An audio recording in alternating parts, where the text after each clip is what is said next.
अस्सलाम वालेकुम। कैसे हैं आप सब? उम्मीद करती हूँ खैरियत से होंगे। आज का जो हमारा टॉपिक है डिस्कशन का वो है सेल्फ कंट्रोल इन इमोशनल इंटेलिजेंस।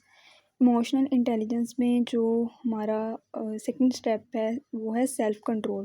फर्स्टली हमने इमोशनल इंटेलिजेंस में जो डिस्कस किया था स्टेप वो था सेल्फ अवेयरनेस। और ऑब्वियसली सेल्फ अवेयरनेस में भी हमने बहुत से स्टेप्स डिस्कस किए थे। उसमें हमारे पास इसी तरह सेल्फ कंट्रोल में भी हमारे पास जो स्टेप है ना, रिकॉग्नाइजिंग इमोशनल ट्रिगर, ये भी आ जाता है। इसी तरह हमारे और भी बहुत से स्टेप्स आ जाते हैं।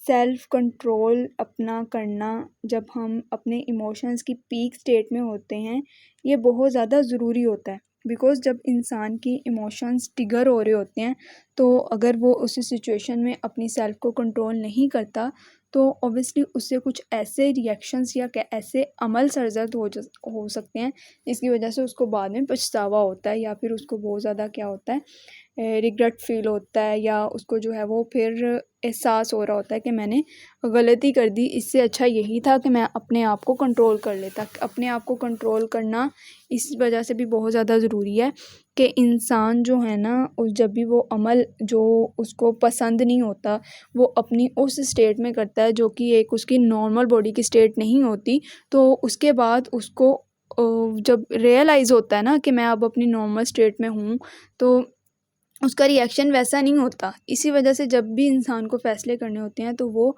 जितनी ज़्यादा एक अच्छी हालत में करेगा तो वो बेहतरीन हिकमत भरे जवाबात होंगे और हिकमत से किए हुए फ़ैसले होंगे। एक जो खामोशी होती है ना, और एक जो सकूनत का इख्तियार होता है सेल्फ कंट्रोल में, ये बहुत ज़्यादा ज़रूरी होती है। और यही एक क़यादत की निशानी होती है लीडरशिप की, कि वो जब अपने फ़ैसले करता है तो उसमें डीपली अंडरस्टैंडिंग होती है, उसमें हिकमत होती है, उसके फिर रिज़ल्ट्स भी उसके अकॉर्डिंग होते हैं। अब आपने ये चीज़ ऑब्ज़र्व की होगी, जो इंसान अपनी सेल्स को कंट्रोल नहीं करते हैं, आपने देखा होगा कि वो अपनी इमोशंस की वजह से अपनी इमोशंस की केमिस्ट्री में इन्वॉल्व होके जब रिएक्ट करते हैं ना, तो अल्टीमेटली उनका रिएक्शन ऐसा होता है कि वो गुस्से में चीज़ों को तोड़ देते हैं, गुस्से में गलत रिएक्ट कर देते हैं, गुस्से में ऐसे वर्ड्स बोल देते हैं जो उनके लिए अच्छे नहीं होते, और फिर बाद में उनको रियलाइज़ होता है कि यार ये मुझे नहीं करना चाहिए था। तो वो उस पछतावे से बेहतर है पहले आपको इसकी प्रैक्टिसिंग हो। If you are on your peak emotional state, तो अपनी सेल्फ को कैसे कंट्रोल करना है, अपने आप को समझना कैसे, और उसके लिए कोशिश किस तरह से करनी है। तो इसमें फर्स्ट स्टेप हमारे पास आता है अपनी इमोशंस को ट्रिगर करना। अपनी इमोशंस, जो इमोशन आपको आपकी बॉडी को ट्रिगर कर रही है ना, उनको रिकॉग्नाइज़ करना, उनको समझना। ये स्टेप हमने लास्ट लेक्चर में डिस्कस किया था, तो इस स्टेप को जो है वो स्टूडेंट अपना लास्ट लेक्चर कंप्लीट कर लें, वो भी उसमें भी कवर हो जाएगा। और वैसे आपको एक गो थ्रू करवा देती हूँ, यानी कि अपनी सिचुएशन को पहले समझना, फिर अपने वर्ड्स का चुनाव करना, और उसके बाद फिर अपने एक्शंस को परफॉर्म करना। लाइक इंसान जो है ना, वो कोई भी स्टेज में होता है, एंगर की स्टेज में, सैडनेस या फियर की स्टेज में, कोई भी इमोशनल स्टेज में होता है, तो उसके अकॉर्डिंग उसका रिएक्शन जो है ना वो बुरा भी हो सकता है और बदतर भी हो सकता है। उसको नहीं पता वो कैसा रिएक्ट कर रहा है, बिकॉज़ उसकी बॉडी उसके कंट्रोल में नहीं है, तो ऑब्वियसली उसका रिएक्शन भी उसके कंट्रोल में नहीं होगा। तो फिर जब हमारी इमोशंस ट्रिगर होती हैं, वो बॉडी पे कोई ना कोई रिएक्ट कर रही होती है, यानी कि रिएक्टिंग रिस्पॉन्स दे रही होती हैं। जैसे हमारी बॉडी जो है वो ट्रिम्बलिंग स्टेज में चले जाती है, हमारी बॉडी जो है वो ऐसी स्टेट में चले जाती है जो कि नॉर्मल हालत नहीं होती। जैसे पल्पिटेशन स्टार्ट हो जाती है, हार्ट बीट का बढ़ जाना, या फिर जो है वो इंसान को चक्कर आना, या कोई भी स्टेट हो सकती है, ठीक है। एंजाइटी है, स्ट्रेस है, डिप्रेशन है, इंसान डार्क फेज़ में है, उसको समझ नहीं आ रहा होता कि मैंने क्या रिएक्ट करना है ना फर्दर। तो इस वजह से कि हमारी जो इमोशंस होती हैं ना, उस स्टेट में उनको रिकॉग्नाइज़ करना बहुत ज़्यादा ज़रूरी है। इसको हमने डीपली अंडरस्टैंड किया था ताकि हम अपने कंट्रोल को अपने रिस्पॉन्स को कंट्रोल कर सकें, और अपनी कंट्रोलिंग स्टेज पे पहले एक्ट करें, और उसके बाद जो है ना वो हम उसमें अपना रिस्पॉन्स शो करेंगे। ये बहुत ज़्यादा ज़रूरी होता है। इस वजह से मैं अपने इमोशंस को ट्रिगर होने से रिकॉग्नाइज़ करना, यानी जब इमोशंस ट्रिगर हो रहे होते हैं उनको समझ लेना कि ये क्यों ट्रिगर हो रहे हैं, क्यों ट्रिगरिंग स्टेज में जा रहे हैं, ठीक है। इसमें जो हमने आज डीपली इंशाल्लाह डिस्कशन करनी है वो डिलेइंग रिएक्शन। अपने रिएक्शन को फ़ौरन से ना करें, बल्कि थोड़ा पॉज़ रखें, ठीक है। ये हमने डीपली आज डिस्कस करना है। नेक्स्ट इसमें हमारा जो आता है सेल्फ कंट्रोल में स्टेप आता है फिज़िकल स्टेट को चेंज करना। अपनी फ़िज़िकल स्टेट को चेंज करना बहुत ज़्यादा ज़रूरी होता है। उसमें फिर हमने स्टेप्स भी पढ़े थे और ये भी हम इंशाल्लाह देखते हैं। फोर्थ स्टेप आता है हमने फॉरगिवनेस की तरफ जाना है और अल्लाह ताला से हेल्प लेनी है अपने अमल में। तो ये भी बहुत अच्छा कॉन्सेप्ट है हमारा। और इसके अलावा इस स्टेप को हमने ऑब्वियसली पहले डिस्कस भी किया है। डीपली डिस्कशन भी इसकी फर्दर कुछ हो जाएगी इन टच, लेकिन जो है ना जो हमारा कॉन्सेप्ट पहले ये क्लियर हो गया, इसको हम इस सेशन में भी थोड़ा इन टच दे देंगे अपकमिंग सेशन में। साइलेंस को प्रैक्टिस किस तरह से करना है ये बहुत ज़्यादा ज़रूरी है और ये हमारी जो अननेसेसरी स्पीचेस होती हैं उनको मेंटेन करने के लिए भी बहुत ज़्यादा ज़रूरी होता है। पैटर्न को ऑब्ज़र्व करना और उसके अकॉर्डिंग फिर रिएक्ट करना ये भी बहुत ज़्यादा ज़रूरी होता है, ठीक है। इसी तरह कंसिस्टेंसी अपनी हैबिट्स में बिल्डअप करनी, चूँकि कंसिस्टेंसी जो है ना इसके बगैर हम कोई भी अमल करें तो उसमें सक्सेसफुल के जो हमारा रेशियो है ना वो बहुत कम हो जाता है। इसी तरह स्पिरिचुअल एंकरिंग ये बहुत ज़्यादा ज़रूरी है। ये सारे स्टेप इंशाल्लाह हमारे होंगे जो हमने अपने इसमें डीपली डिस्कस करने हैं सेल्फ कंट्रोल में। अब हम मूव ऑन करते हैं अपने स्टेप में डिलेइंग रिएक्शन में, ठीक है।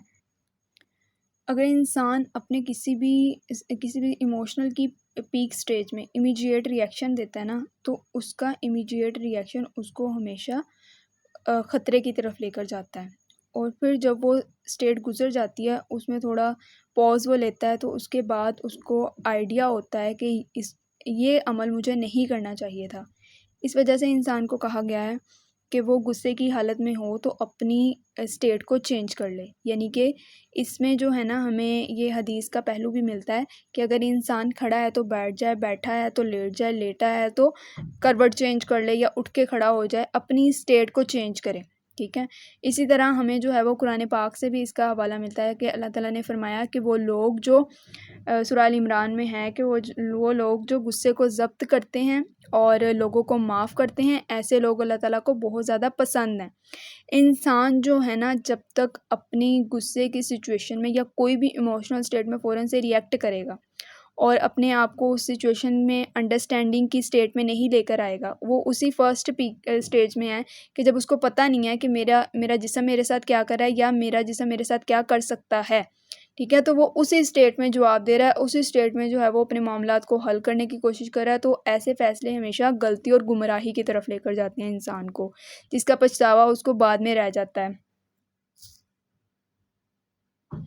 और फिर ऐसे अमल का पछतावा बाद में करने का कोई फ़ायदा नहीं होता। इस वजह से क्या है कि हमने थोड़ा-सा पॉज़ लेना है, इमीडिएट रिएक्शन नहीं करना। और वो जो पॉज़ होता है उसके फर्दर स्टेप्स भी होते हैं, ये मैं आपको इंशाल्लाह बताती हूँ। क्योंकि अगर इंसान फ़ौरन से रिएक्ट करेगा तो इंसान किसके पीछे लग के फ़ौरन से रिएक्ट कर रहा होता है? अपने नफ्स की ख्वाहिशात के पीछे लग के।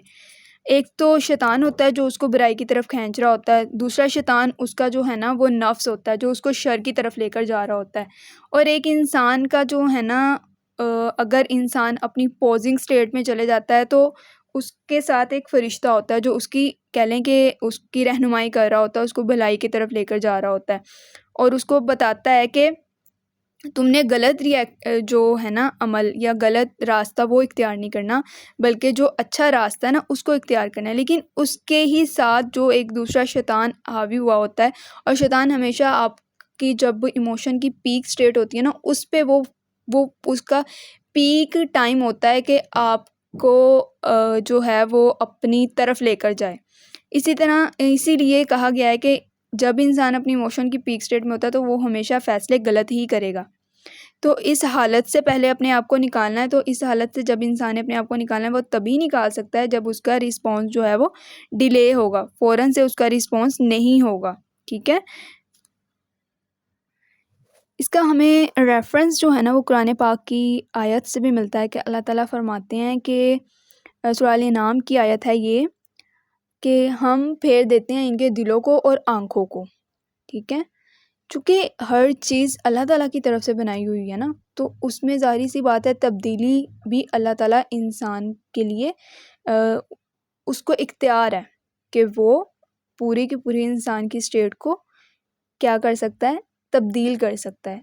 लेकिन अगर इंसान उस लम्हे अल्लाह ताला से दुआ भी नहीं कर रहा और अपने रिएक्शन को अल्लाह ताला से नहीं मांग रहा, यानी अपना जो उसने रिएक्शन करना है ना उसके लिए वो पॉज नहीं ले रहा, उस स्टेज में जा ही नहीं रहा बॉडी की, फ़ौरन से रिएक्ट करने का उसको बस पता है कि मैंने फ़ौरन से रिएक्ट करना है, तो ऑटोमेटिकली वो हमेशा शैतान का अमल ही करेगा और वो अंडरस्टैंडिंग स्टेज में नहीं जाएगा। इस तरह नबी अलैहिस्सलातु वस्सलाम जब अल्लाह ताला से दुआ किया करते थे, चूँकि इसमें तो कोई डाउट नहीं ना, अल्लाह ताला दिलों को फेरने वाला है, कि आप कसरत से ये दुआ किया करते थे, यानी कि ए अल्लाह मेरे दिल को बदल दे, यानी मेरे दिल को अपने दीन पर साबित कदम रख। सहाबा कराम ने अर्ज़ की, या रसूलल्लाह क्या आपको भी दिल के बदलने का खौफ है?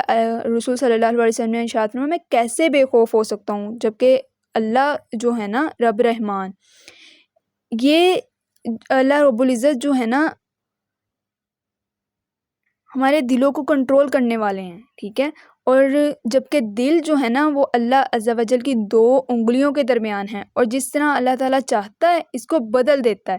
इसी तरह दूसरी हदीस में भी हमें रेफ़रेंस मिलता है कि अगर सीधा करना चाहते हैं ना हम अपने दिल को, तो सीधा तो हम सीधा कर सकते हैं, यानी अल्लाह ताला से हम दुआ कर सकते हैं। इसका हमें हदीस में इस तरह से रेफ़रेंस मिलता है कि अगर अल्लाह सीधा करना चाहे तो सीधा कर देता है, और अगर टेढ़ा करना चाहे तो टेढ़ा कर देता है। यानी इंसान जो है ना वो अल्लाह ताला से अगर तलब करेगा उसकी अच्छाई और उसमें जो है वो नूर की कैफ़ियत, स्पिरिचुअलिटी, तो ऑटोमेटिकली अल्लाह ताला उसको वो दे देगा वो स्टेज।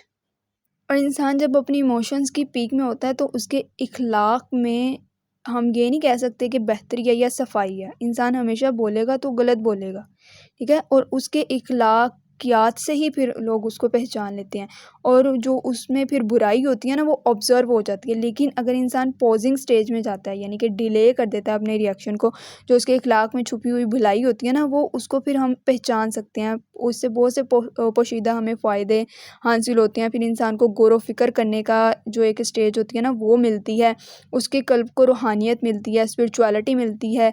फिर उसका जो एक एतबार होता है ना वो मज़बूत हो जाता है, चूँकि उसका दिल रोशनी की हालत में जा रहा होता है, अक़ल को नूर मिल रहा होता है, और उसके लिए जो रास्ते हैं ना वो आसान हो रहे होते हैं, ठीक है। यानी इंसान से फिर ये हम तवक्को कर सकते हैं कि वो ऐसे कामों का वो कर सकता है, यानी सॉल्यूशन इस तरह से निकाल सकता है जो उसको रहनुमाई की तरफ लेकर जाएँ और नेकी की तरफ लेकर जाएँ, ठीक है, यानी फ़ायदा दें। अगर इंसान फ़ौरन से उस टाइम पे रिएक्ट करेगा जिस टाइम पे उसकी इमोशंस पीक में होंगी ना, तो इंसान क्या करेगा कि अपनी नफ़सानी ख्वाहिशात को मज़बूत कर रहा होगा, और नफ़सानी ख्वाहिशात जो होती हैं वो इंसान को गंदगी, आलूदगी की तरफ, ठीक है, लेकर जा रही होती हैं, क्योंकि ये शैतान का रास्ता होता है ना। तो शैतान का रास्ता जब इंसान इख्तियार कर लेता है ना, तो इंसान के लिए अच्छाई का रास्ता, यानी ये कह लें कि जो अच्छाई की तरफ लेकर जाने वाला रास्ता होता है ना वो बंद हो जाता है, और अपनी ख्वाहिश नफ्स की खातिर इंसान फिर क्या कर लेता है, गलत इक़दामात कर लेता है, और फिर उसको नज़र नहीं आ रहा होता कि उसने अपनी अक्ल का फ़ैसला अपनी नफ़सानी ख्वाहिशात की खिदमत के जो कह लें कि एक खिदमत को चाहते हुए पसंद कर लिया, जिसकी वजह से फिर क्या होता है, इंसान जब उस स्टेट से निकल जाता है फिर वो बहाने तलाश कर रहा होता है कि मैं कैसे अपनी स्टेट को नॉर्मलाइज़ करूँ, कैसे जो है ना वो मैं अपने आप को नॉर्मलाइज़ करूँ, कैसे मैं अपनी सिचुएशन को नॉर्मल करूँ, जबकि वो उस टाइम पे अपने नफ्स के गलबे की वजह से वो ख्वाहिशात को कंट्रोल ना करने के सबब गलती कर चुका होता है। किसी भी सिचुएशन में हो सकती है वो। इंसान जब नफ्स की ख्वाहिशात के पीछे लगता है ना तो उसको लज़्ज़त मिलती है, राहत मिल रही होती है, और इस वजह से वो क्या करता है, उसकी उस टाइम पे उसकी अकल बंद हो जाती है। फिर वो ऐसा अमल कर देता है जो बाद में उसको उसके लिए पछतावा होता है या नदामत होती है कि ये तो मैंने अमल नहीं करना था। तो इस वजह से भी हमारे लिए डिलेइंग रिएक्शन करना बहुत ज़्यादा ज़रूरी है। अब इसमें जो प्रैक्टिकल करने की चीज़ें हैं वो मैं आपको बताती हूँ कि प्रैक्टिकल हम कौन-कौन से स्टेप कर सकते हैं। इसमें प्रैक्टिकल जो करने के स्टेप होते हैं, अपनी स्टेट को चेंज करना, जैसे हमने डिस्कस किया स्टार्टिंग में भी, और अहादीस की रोशनी में भी। ठीक है। और सेकंड इसमें जो साइकोलॉजिकल पर्सपेक्टिव है ना, वो ये है कि हमारे ब्रेन का एक पार्ट होता है एमिगडाला। एमिगडाला जब हम अपना फ़ौरन से रिएक्ट कर रहे होते हैं इमोशंस की स्टेट में, तो वो एक्टिवेट होता है। उसके रिएक्शन में क्या होता है, वो हमेशा इंसान से ऐसे फ़ैसले करवाता है जो जल्दबाजी के होते हैं, जो ठीक नहीं होते फ़ैसले, वो करवा रहा होता है। अगर एमिगडाला एक्टिवेट हो जाए तो इंसान हमेशा गलत फ़ैसले यानी कि बहुत जज़्बाती फ़ैसले करेगा। अगर वो थोड़ा-सा पॉज़िंग स्टेट में चले जाता है तो इंसान का प्रीफ्रंटल कॉर्टेक्स एक रीजन होता है ब्रेन का, वो एक्टिवेट हो जाएगा, ठीक है। अब जब प्रीफ्रंटल कॉर्टेक्स एक्टिवेट होगा ना, तो इंसान का जो वो एमिगडाला वाली वो पार्ट है ना, वो नहीं एक्टिवेट होगा, ठीक है। प्रीफ्रंटल कॉर्टेक्स क्या करता है, इंसान को एक पीसफुल और अंडरस्टैंडिंग और जो है ना वो अच्छी हालत में लेकर जाता है, पुरसुकून हालत में। जब इंसान उस हालत में जाता है तो उससे अच्छे फ़ैसले करवाता है।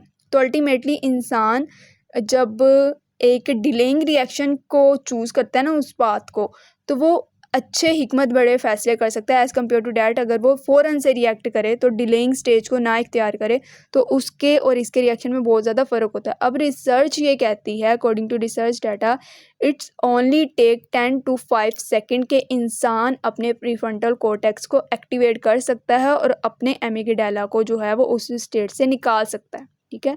यानी हमारी जो माइंड की वो स्टेट होती है ना जिसमें एमिगडाला एक्टिवेट हो रहा है और प्रीफ्रंटल कॉर्टेक्स एमिगडाला जो है वो हम उसको स्टॉप करवा सकते हैं उसकी एक्टिविटी को, ठीक है, पॉज करवा सकते हैं। और हमारा जो है ना इसका रिएक्शन प्रीफ्रंटल कॉर्टेक्स का ये एक्टिवेट हो सकता है, इसमें सिर्फ चंद सेकंड लगते हैं, 10 टू 5 सेकंड। अब हमारी जो इमोशन की केमिस्ट्री, जब मैंने आपके साथ लास्ट लेक्चर में डिस्कस किया था कि इमोशन की केमिस्ट्री को अंडरस्टैंड करना और उसमें रिएक्ट करना बहुत ज़्यादा मुश्किल नहीं होता, बहुत थोड़ा सा टाइम लगता है, ऐसे ही है ना। जैसे मैंने आपको बताया था ना, इमोशंस की पीक तब होती है जब हम उसको खुद टाइम पीरियड उसका बढ़ा रहे होते हैं। इसी तरह अगर हम अपने इमोशंस की यानी कि उसको थोड़ा-सा वक़्फ़ा दे देंगे और उसके साथ-साथ हम इस तरह की एक्टिविटीज़ करेंगे जिससे हमें हेल्पफुल रहेगा कि हम उस कंडीशन से निकल सकें। अब हमारी डीप अंडरस्टैंडिंग हो गई, अब हम प्रैक्टिकल एक्शंस की तरफ मूव ऑन करते हैं। प्रैक्टिकल एक्शंस में सबसे पहले मैंने आपको बताया कि स्टेट चेंज करें, सेकंड जो है ना एनवायरनमेंट चेंज करें, थर्ड जो है ना वो अपना इंटेक कोई ना कोई करें। पानी का इंटेक इसमें सबसे ज़्यादा बेस्ट है और इसका हमें अहादीस से हवाला भी मिलता है और लास्ट टाइम भी मैंने आपको बताया कि इंसान जब गुस्से की हालत में होता है वो पानी पिए तो उसकी स्टेट बॉडी की चेंज हो जाती है, जिससे उसको अपना रिएक्शन फ़ौरन से करने में हेल्पफुल यानी कि उसको डिलेइंग या पॉजिंग स्टेट में जाने में हेल्पफुल मिलता है, ठीक है। इसी तरह जो है ना वो आप उस सिचुएशन में नहीं बैठेंगे, उन लोगों के साथ नहीं बैठेंगे जिन लोगों की वजह से आपकी ये एक्टिविटी बूस्ट अप हो रही है, ठीक है। अपने आप को थोड़ा-सा डिलेइंग स्टेज में लेकर जाएँगे, पॉजिंग स्टेज में लेके जाएँगे। इसी तरह ब्रीदिंग एक्सरसाइज स्टार्ट करेंगे आप। ब्रीदिंग एक्सरसाइज़ेज़ में आप जो है ना वो एक्सरसाइज़ेज़ करेंगे जो आपकी स्ट्रेस को रिलीफ़ देने के लिए एक्सरसाइज़ेज़ होती हैं, यानी कि आप डीप ब्रीदिंग एक्सरसाइज़ेज़ करेंगे स्ट्रेस को रिलीफ़ करने के लिए। इसमें हमारे पास आ जाती हैं आप यानी मॉर्निंग में करें, इवनिंग में करें, दिन में 3 टाइम करें, 4 टाइम करें। ये इस तरह से करनी होती हैं। आपको stress relieving deep breathing exercise इस तरह रिसर्च करें, यूट्यूब पे आपको काफ़ी एक्सरसाइजेज मिल जाएंगी। वैसे मैं आपको बता देती हूँ इसमें क्या करना होता है। आपने अपनी नेज़ल्स यानी कि नाक से सांस लेना होता है, उसको होल्ड करना होता है इस तरह, ठीक है। होल्ड करें 5 से 6 सेकंड, इसके बाद रिलीव करें। इसी तरह आपने क्या करना होता है, ये 10 टू 15 टाइम के लिए करना है। और आप यकीन करें आप आंखें बंद करके ये एक्सरसाइज कर रहे हैं और उस स्टेज में आप ये सोच रहे हैं कि आप जो है ना वो बिल्कुल भी किसी भी स्ट्रेस में नहीं है, किसी भी जो है ना वो इमोशन के अंडर नहीं है। तो आप ये फील करेंगे कि आप उस स्टेट से निकलते जाएंगे और विद इन अ सेकेंड। ये कोई बहुत बड़ा वो नहीं होता कि आप कहेंगे इसको बहुत ज़्यादा टाइम लगता है। और ये एक्सरसाइज आप दिन में 4 से 5 बार कर सकते हैं, 10 टू 15 टाइम कर सकते हैं, इनफ 20 टाइम्स तक कर सकते हैं और बार-बार भी कर सकते हैं। इससे आपकी जो एक स्टेज होती है ना यानी इमोशंस की, उसको अंडरस्टैंड करने में उसको जो है ना वो पॉज़ लेने में बहुत हेल्पफुल रहता है। डिलेइंग रिएक्शन की स्टेट होती है स्पेसिफिकली ये, ठीक है, आपके इमोशंस के रिस्पॉन्स को शिफ्ट कर रही होती है ये एक कामनेस स्टेट में। जब इंसान कामनेस स्टेट में होता है ना, नरमी की हालत में होता है और पुरसुकून होता है, तब उससे बड़े अच्छे फ़ैसले होते हैं। और वो जो फ़ैसले होते हैं उसके लिए आने वाले टाइम के लिए स्पेसिफिकली लीडर भी जैसे होता है ना, अंडरस्टैंडिंग और उसके लिए हेल्पफुल रहते हैं। उसकी वो फिर जो फ़ैसले होते हैं ना, जो भी फ़ैसला इंसान अपने इमोशन को की बेस पे करता है, वो हमेशा उसको क्या करता है, पछतावा बना देता है बात के लिए। लेकिन हर वो फ़ैसला जो इंसान अपने इमोशन की स्टेट से निकल कर करता है, वो उसके लिए अच्छाई का सबब बन जाता है और उसको सोचने का टाइम बहुत ज़्यादा मिल जाता है, ठीक है। अब इसमें जो एक प्रैक्टिकल स्टेप ये भी करना होता है कि आपने वो चीज़ें खाएँ जिससे आपकी इमोशनल केमिस्ट्री स्ट्रॉन्ग हो, यानी आपकी इमोशंस अच्छे हैं, आप अच्छी तरह होल्ड कर सकें, वो चीज़ें लें। ना कि आपके इमोशंस की वजह से आप अपनी पूरी की पूरी स्टेट को चेंज करें या फिर आपकी बॉडी की केमिस्ट्री जो है वो आपके साथ इस तरह से रिएक्ट करे कि आपको नुकसान मिल रहा हो उससे, ठीक है। यानी आप जो है ना अपनी डाइट में अच्छी फूड लें, उसमें फ्रूट्स आ जाते हैं, वेजिज़ आ जाती हैं, मीट आ जाता है। और चूँकि ड्राई फ्रूट्स जो होते हैं ना, ये बहुत ज़्यादा अच्छे होते हैं। एंटीऑक्सीडेंट्स इनके अंदर एंटीऑक्सीडेंट को फ़ाइट करने की कैपेबिलिटी बहुत ज़्यादा होती है। ये मिथ होती है, कुछ लोग कहते हैं कि नहीं, ड्राई फ्रूट जो है ना वो सर्दियों के सीज़न में लेने चाहिए, गर्मियों में नहीं लेने चाहिए। इसका छोटा सा पोर्शन अपनी डाइट के अकॉर्डिंग आप सर्दियों में भी ले सकते हैं, गर्मियों में भी ले सकते हैं। ये आपकी जो भी स्टेट होती है ना, इमोशंस की स्टेट, उनको होल्ड करने में, उनको अंडरस्टैंड करने में बहुत हेल्पफुल रहते हैं। और इसी तरह जो है ना, आप अपने डाइट के पोर्शन में ये ज़रूर ऐड करें और ऐसी फूड लें जिनको एंटीऑक्सीडेंट से फ़ाइट करने की कैपेबिलिटी जिनमें ज़्यादा, यानी आपके इमोशंस को कंट्रोल करने की कैपेबिलिटी ज़्यादा, उसमें फ्रूट्स आ जाते हैं, उसमें सैलेड आ जाता है, ठीक है। ये सारी चीज़ें आप जो है ना वो ले सकती हैं, अपनी नॉर्मल रूटीन में ले सकती हैं। इसी तरह आपने क्या करना होता है, वॉक करनी होती है, ठीक है। इससे भी आपकी बॉडी की जो केमिस्ट्री है ना वो चेंज होती है। और बाकी आपने क्या करना होता है कि सोच समझ के रिएक्शन करने के लिए ये भी आपके लिए ज़रूरी है कि आप में एक स्टेप करें कि फ़ौरन से ताउज़ पढ़ें, ठीक है। उस स्टेट में जब है ना, जब आपको पता है कि मैं अपनी इमोशंस की पीक स्टेट में हूँ, तो ताउज़ पढ़ें। उसमें आप जो है वो स्पेसिफिकली ताउज़ भी पढ़ सकते हैं, 3 टाइम्स पढ़ें, 6 टाइम पढ़ें, बार-बार पढ़ें या फिर पढ़ते रहें।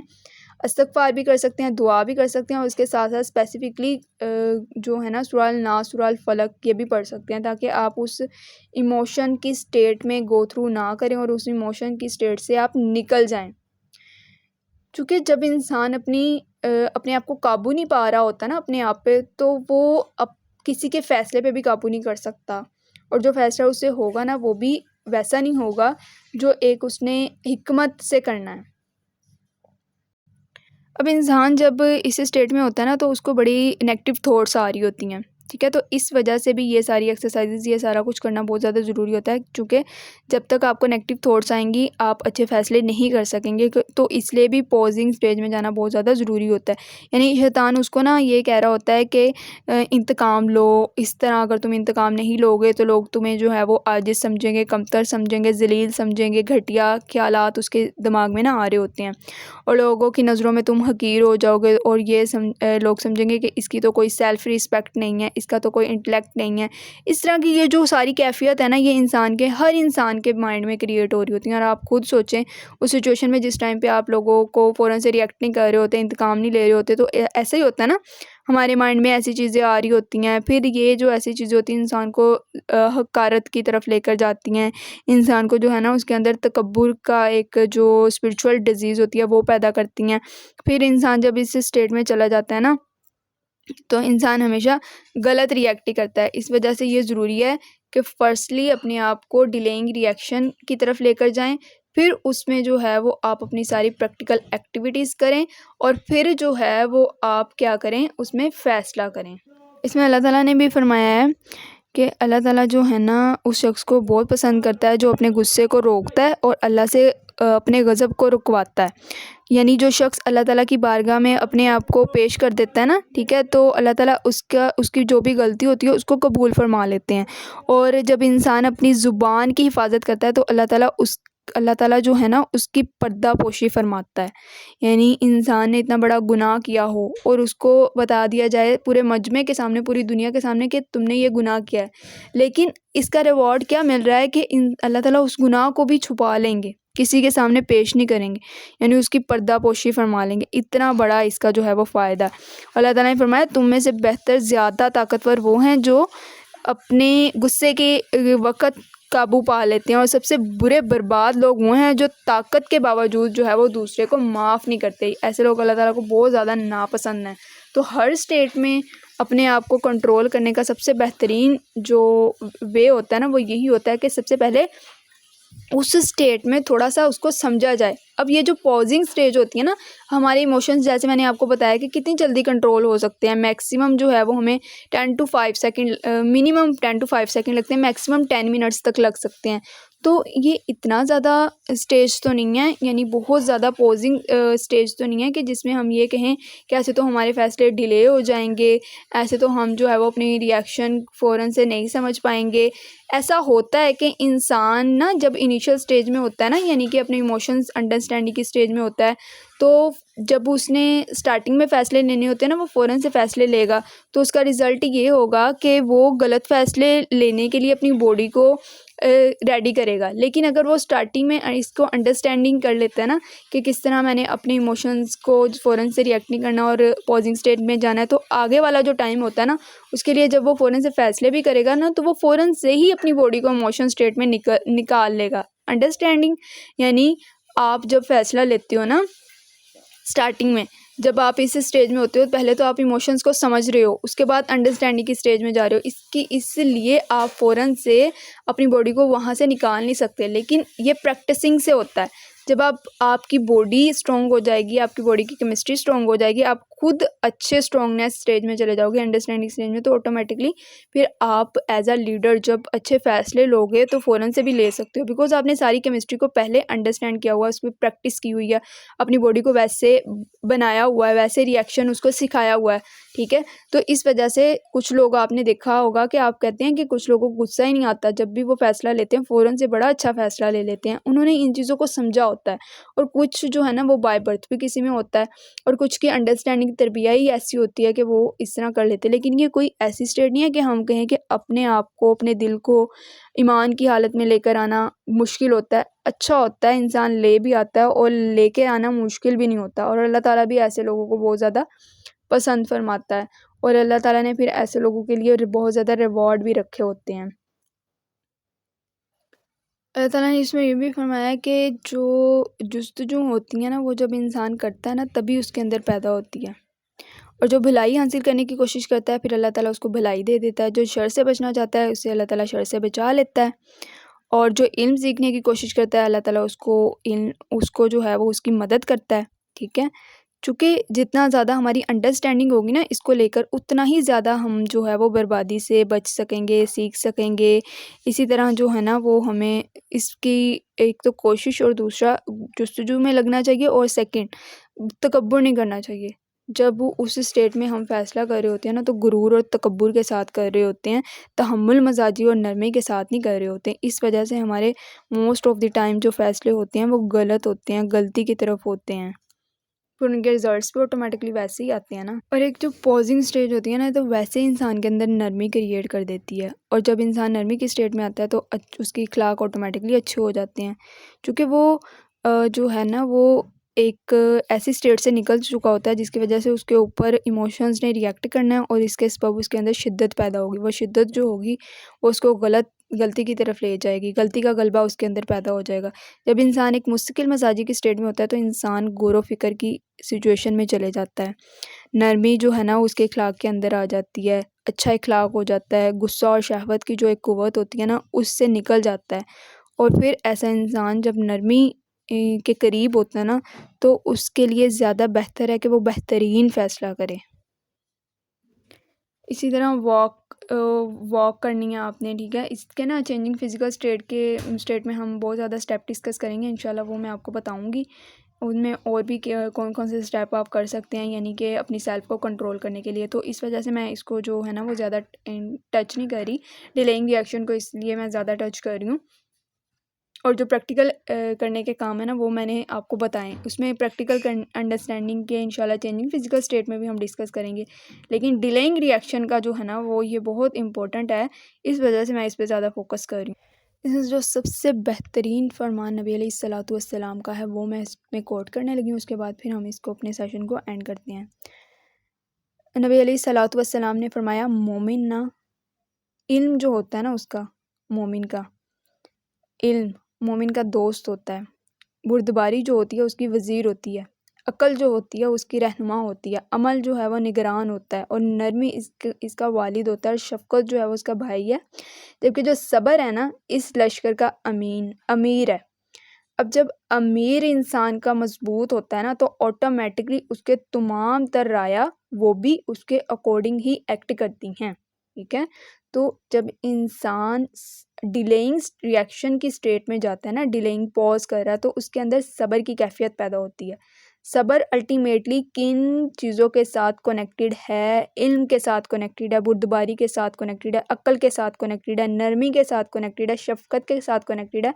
तो इंसान ऑटोमेटिकली जब उसको इतनी ज़्यादा इसमें बेनिफिट्स मिल रहे हैं तो वो राह क्यों नहीं इख्तियार करता? वो करेगा तो उसमें ऑब्वियसली उसको बहुत ज़्यादा कुछ सीखने को मिलेगा। अब देखें, फ़ौरन से रिएक्ट करना आपको कोई जो है ना वो बहुत बड़ा इंसान नहीं बना देता, या फ़ौरन से जो है वो किसी को जवाब देना आपको बहुत अच्छा इंसान ही बना देता। और ज़्यादातर हमारी यूथ इसमें इन्वॉल्व हो रही होती है, यानी घर में हमसे तो घर वाले ही संभाले नहीं जा रहे ना।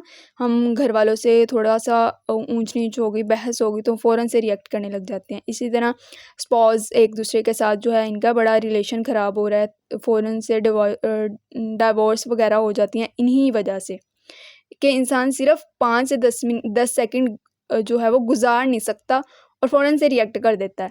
और जितना ज़्यादा इंसान इस स्टेज से बचेगा ना उतनी ज़्यादा होल्डिंग कैपेबिलिटी उसके अंदर ज़्यादा हो जाएगी। ठीक है, उतने अच्छे से वो अपने उस स्टेट को समझ सकता है, देख सकता है। यानी जितना ज़्यादा इंसान की प्रैक्टिसिंग इस चीज़ में ज़्यादा होगी ना, उतना ही ज़्यादा उसको उसमें कम टाइम पीरियड लगेगा कि वो अपनी जो डिलेइंग रिएक्शन की स्टेज है ना उसको अचीव कर सके। किसी का टाइम पीरियड अब 10 to 5 सेकंड से भी कम हो जाएगा, 2 to 4 सेकंड हो जाएगा, 1 to 2 सेकंड हो जाएगा। ये कैपेबिलिटी डिपेंड कर रही होती है आपने कितना अपने नफ्स पे जल्दी काबू पा लिया और कितना आपने जो है वो अपनी इमोशन केमिस्ट्री को समझ लिया। ठीक है, इसी तरह लोग जो है ना वो यूथ ज़्यादातर अपनी फ्रेंड सर्कल जोन में अगर किसी के साथ यानी वो हो जाती, कोई बात हो जाती है तो फ़ौरन से रिएक्ट करने लग जाते हैं। तो ये सारे अमल हमारे वो हैं जिनको अंडरस्टैंड करने की ज़रूरत है। जब इंसान किसी भी पॉइंट की, किसी भी इल्म की डीप अंडरस्टैंडिंग कर लेते हैं ना, तो नेक्स्ट टाइम जब उसने वो अमल करना है तो उसको वो स्टेप्स नज़र आ जाते हैं। यानी उसमें इन्वॉल्व हो जाता है, वो उनको अंडरस्टैंड जब कर लेता है तो ऑटोमेटिकली उसको फिर अपनी सिचुएशन को होल्ड करना बहुत ज़्यादा ईजी हो जाता है। तो आपके लिए प्रैक्टिकल इसमें यही है कि जो स्टेप हमने जितने भी डिस्कस किए हैं उसको नोट डाउन करें और उसके बाद जब अगला अमल कोई भी हो तो उसमें अपना रिएक्शन इस फ़ौरन से शो नहीं करना, उसको डिले करना स्टार्ट करें। ठीक है, पॉजिंग स्टेज को अचीव करना स्टार्ट करें। फिर एक टाइम ऐसा आएगा कि आपकी पॉजिंग स्टेज का जो टाइम पीरियड है ना वो कम होता इतना कम हो जाएगा कि आपको पॉजिंग स्टेज और रिएक्शन स्टेज में इतना ज़्यादा भी गैप नहीं रहेगा, यानी आप मज़बूत हो जाएंगे इमोशनली। तो इसीलिए अपने इमोशन की स्टेट में रिएक्ट करना बहुत ज़्यादा नुकसानदेह है, इसीलिए इनको अंडरस्टैंड करना भी बहुत ज़्यादा फ़ायदेमंद है और इसीलिए फ़ौरन से रिएक्ट करना भी आपको गलती की तरफ लेकर जा सकता है। तो ये था हमारा आज का लेक्चर। अब इसमें कोई भी आपका क्वेश्चन है वो आपने कमेंट सेक्शन में पूछना है, उसके बाद फिर आपको मैं इंशाल्लाह रिप्लाई कर दूँगी और हमारा जब नेक्स्ट लेक्चर होगा उसमें भी हम इसको अंडरस्टैंड कर लेंगे इंशाल्लाह। तब तक के लिए अल्लाह हाफ़िज़। और हमारे जो नेक्स्ट स्टेप हैं इसको भी हम अपने लेक्चर में इंशाल्लाह अंडरस्टैंड करेंगे। डोंट फॉरगेट डैट कि हम जो है वो क्या डिस्कशन कर रहे हैं, इमोशनल इंटेलिजेंस में सेल्फ कंट्रोल का डिलेइंग जो रिएक्शन वाला स्टेट है ये हमने आज डिस्कस किया। ठीक है, तो अल्लाह हाफ़िज़।